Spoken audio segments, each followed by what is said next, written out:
Hi friends, అందరికీ గురు పూర్ణిమ శుభాకాంక్ష. అసలు గురువు అంటే ఏమిటి? నీ అంధకారాన్ని తొలగించుటకు మార్గదర్శన చేసిన వారే గురువు. ఎవరు? మనలో ఉన్నటువంటి అంధకారాన్ని అంటే చీకటిని తొలగించుటకు మార్గదర్శకం చేసినటువంటి వారే గురువులన్నమాట.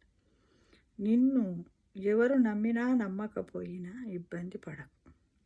కానీ నీవు నమ్ముకుంటే ఏ పనులైనా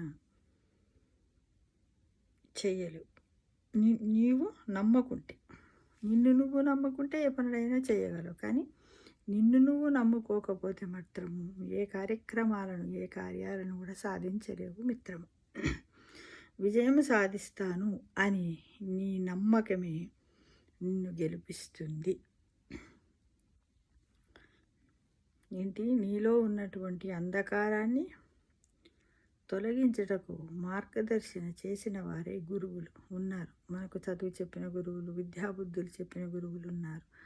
తల్లిదండ్రులే మనకు ప్రథమ గురువులు. వారిని మించిన వారు ఇంకెవరున్నారు?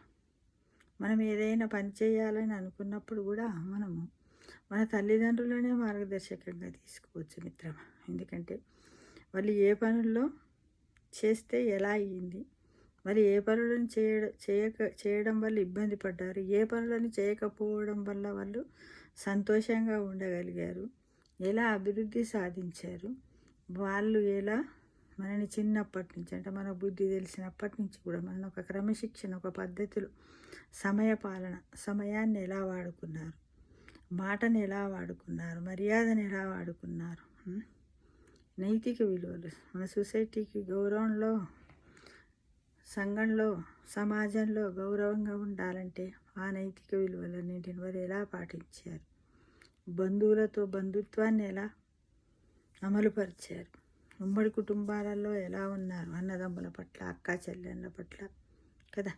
ఇవన్నీ విషయాలను ఎవరో అవసరం లేదు.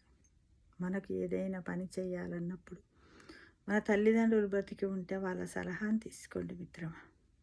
లేదంటారా? అప్పుడు మనం చిన్నగా ఉన్నప్పుడు మనల్ని పెంచేటప్పుడు మనకు బుద్ధి జ్ఞానం వచ్చిన తర్వాత మనం మన తల్లిదండ్రులు చేస్తున్న కొన్ని పనులను చూసినప్పుడు అమ్మ నాన్న కానీ ఈ పని చేయకుంటే బాగుంటుండే, వాళ్ళతో మాట పోకపోవు, మర్యాదగా ఉండేవాళ్ళము అంటారు కదా. అలా ఎన్నో విషయాలంటే దాదాపుగా మనము వాళ్ళతో కలిసి ఎంత లేదన్నా మనం ఎన్నేళ్ళు ఉండగలిగాం వాళ్ళతో? కనీసం 30-40 ఏళ్ళన్నా మనం మన తల్లిదండ్రులతో కలిసి ఉన్నాం. ఎప్పుడు మనకి జ్ఞానం వచ్చిన తర్వాత ఉండగలిగినాం. కాబట్టి వాళ్ళే మనకు ఒక గొప్ప మార్గదర్శకులు, వాళ్ళే నిజమైన గురువులు. ఆ తర్వాత విద్యాబుద్ధులు నేర్పించిన గురువులు ఉంటారు. ఆ తర్వాత కొన్ని యోగ గురువులు ఉన్నారు. ఇప్పుడు ఇంకా మనం ఏంటంటే ఇంకా గురుకులాలలో కూడా ఎన్నెన్నో రకాలైనటువంటి కళలు మనకున్నాయి కదా. లలిత కళలు 66. అలాంటి కళల్లో ఇంకేమైనా కళలు నేర్చుకోవాలన్నా ప్రతి కళకు కూడా ఒక గురువు ఉంటారు. ఇలా రకరకాలైనటువంటి గురువులు ఉన్నారు. ఆ గురువులందరికీ కూడా మనము ఈరోజు శిరస్సు వంచి పాదాభివందనం చేస్తున్నామని మనమందరము మనస్సులో ధ్యానించుకోవాలి మిత్రమా. ఎందుకంటే మనకు నేర్పించిన వాళ్ళు, మనకు మంచి చెడుల యొక్క వ్యత్యాసాన్ని చెప్పిన వాళ్ళు, మనకు మార్గాన్ని చూపించిన వారు ఇప్పటికి బతికున్నారో లేదో, ఉన్న వాళ్ళని కలుసుకోలేని పరిస్థితుల్లో మనం ఉన్నాము కావచ్చు. కాబట్టి వాళ్ళని ఎల్లవేళలా ఇక్కడ పెట్టేసుకొని వాళ్ళకు గురు పాదాభివందనం చెయ్యాలి. తల్లి, తండ్రి, మన కుటుంబంలో ఉన్న వాళ్ళందరూ కూడా మనకు గురువులు. మొట్టమొదటి గురువులు ఎవరని చెప్తారు? అమ్మా నాన్న ప్రథమ గురువులు. ఎక్కడి నుంచి స్టార్ట్ అయింది? మన గృహం నుంచే స్టార్ట్ అయింది. మన కుటుంబం నుంచే మనం సమాజంలోకి పోయాం. అమ్మా నాన్న నుంచి కుటుంబంలోకి వచ్చాం. కుటుంబం నుంచి మంచి చెడులను, క్రమశిక్షణను, కాలాన్ని ఎలా వాడుకోవాలని నేర్చుకొని మళ్ళీ సమాజంలోకి పోయాం. సమాజంలోకి పోయాక మనకి ఎవరు ఉంటారు? గురువు ఉంటారు. విద్యాబుద్ధులు నేర్పే గురువు ఉంటారు. స్నేహితులు ఉంటారు. బంధువులు ఉంటారు. వీళ్ళందరి నుంచి, ప్రతి ఒక్కరి నుంచి కూడా మనం నేర్చుకుంటాం మిత్రమా. ఎప్పటి వరకు మన యొక్క ప్రాణం ఉన్నంత వరకు మనం నేర్చుకుంటూనే ఉంటాం. అంటే దీనికి ఒకటి ముగింపు అనేది ఉంటుంది మిత్రమా.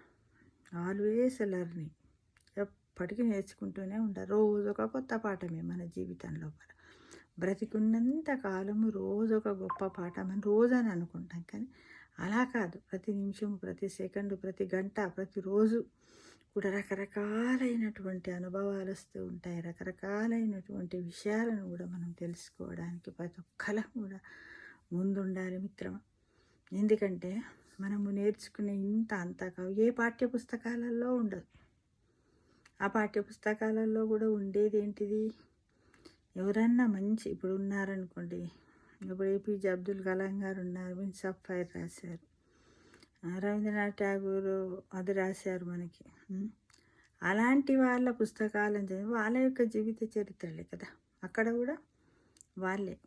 కాబట్టి మనకంటే పెద్దవాళ్ళు నుంచి ఉన్నటువంటి వాళ్ళని ఒక పుస్తక రూపంలో తీర్చిదిద్దారు. కాబట్టి మనం ఏంటంటే మనము మన పక్కన మన సొసైటీలో ఉన్న వాళ్ళంటే ధన బీద పేద అని వర్గభేదం లేకుండా ప్రతి ఒక్కరితో కలిసి ఉండి అందరి దగ్గర అన్ని రకాల విషయాలను తెలుసుకుంటాం. ఎప్పుడు కూడా ఏ మనిషికి కూడా నేను అనుకుంటాను, బహుశా అన్ని విషయాలు తెలుసుకోలేమేమో.